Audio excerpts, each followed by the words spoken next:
சாப்பாட்டு நேரம் ஒரு பிரச்சனையா இருக்கா? உங்க குழந்தை குறிப்பிட்ட டெக்ஸ்டர்ஸ், வாசனைகள் இல்ல டேஸ்ட்டுக்கு ரொம்ப பிக்கியா இருக்காங்களா?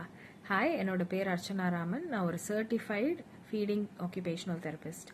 ஆட்டிசம், ஏடிஹெச்டி இருக்கிற குழந்தைங்களுக்கு ரொம்ப வருஷமா தெரப்பி கொடுத்துட்டு வரேன். இது ஒரு சென்சரி சென்சிட்டிவிட்டியா இருக்கலாம். இதை சமாளிக்க 5 டிப்ஸ் பார்க்கலாம். ஃபர்ஸ்ட், உங்க குழந்தைய கட்டாயப்படுத்தி எதையும் சாப்பிட வைக்காதீங்க. அது சாப்பாடு மேல ஒரு நெகட்டிவ் ஃபீலிங்ஸை ஏற்படுத்திடும்.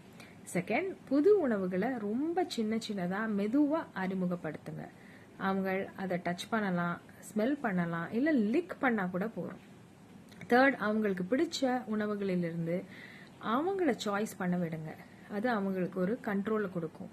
ஃபோர்த், உணவை வேறு வேறு விதமா சமைச்சு தாங்க. சில சமயம் கிரன்ச்சியா சமைச்சு தாங்க, சில சமயம் சாஃப்டா சமைச்சு தாங்க, சில சமயம் கொஞ்சம் சூயி டெக்ஸ்டரா சமைச்சு தாங்க. ஃபிஃப்த், சாப்பாடு நேரத்தை சந்தோஷமான நேரமா மாத்துங்க.